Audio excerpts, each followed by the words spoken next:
want to state that we have full confidence in the Commission and the returning officer of the presidential election. Mr. Chairman, thank you for giving us this opportunity. We have been represented here since 8 o'clock, and we've been updated that our team has raised most of the issues that we wanted to raise. I will only require, now that the presidential candidate is here in person on his behalf, you allow us 3 minutes, which I will share 2, and 1 member will share 1, and we'll finalize our submission. The Chairman, we will be writing to you formally later today. I hear our counterparts, our competitors had also written to you, the Azimio group. We'll also be writing to you later today on the number of technical issues and operational issues which we think need to be addressed urgently. The one thing that we'll request in that letter is an urgent response, because we only have 4 or 5 weeks left and we need to be ready. Among the issues, Mr. Chairman, is the issue of the KPMG audit of the register.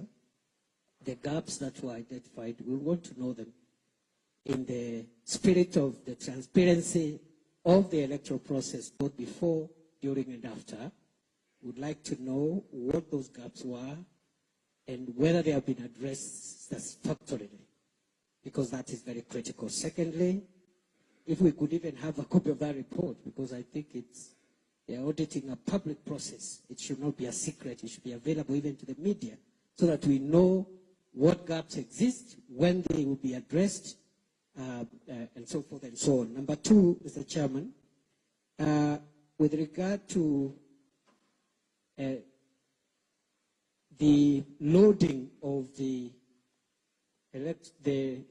data into the KIMS, I don't know at what point the agents of the various parties will be allowed to, at least, I know it's a huge process, transferring the manual register into the KIMS and loading the KIMS is a very huge and burdensome process.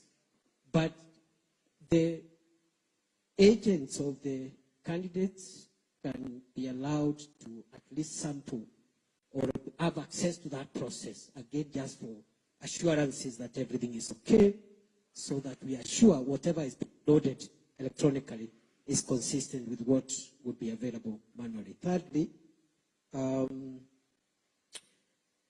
the visit to the printer,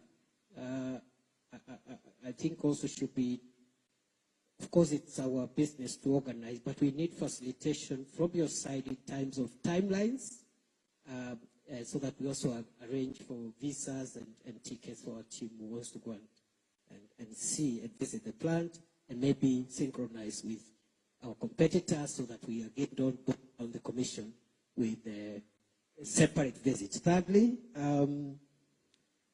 we are a bit dissatisfied with the response the commission has given on the issue of geofencing of the KIMS kits.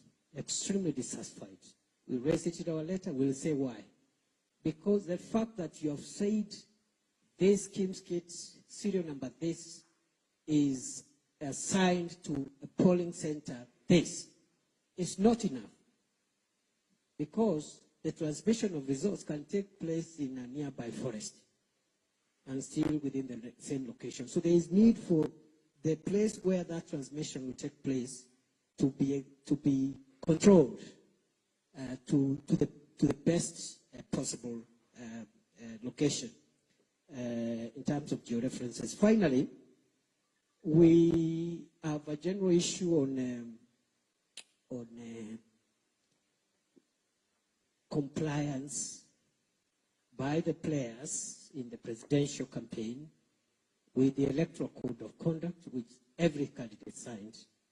We've seen incidents of inter-party violence and intra-party violence. We have had an incident in Jacaranda where our rally was disrupted violently. We have also seen our competitors the issues in Marsabit among themselves, in Marsabit, in Garissa, in Mandera. It's worrying. Our view is that although the commission does not have prosecution powers, because we saw your statement, but I'm sure there's something you can do, including warnings or whatever other method you can use to enforce that code of conduct so that the election is peaceful. I will donate 1 minute to Moses Kuria, member of the team. And half a minute for you, and you won't have a minute. And we were also, that our friends spoke a lot. So there's need for balance of airtime. 1 minute for Moses Kuria, 1 minute for Veronica Maina. I just do the minute, please. We need to move on to the next issue. Thank you.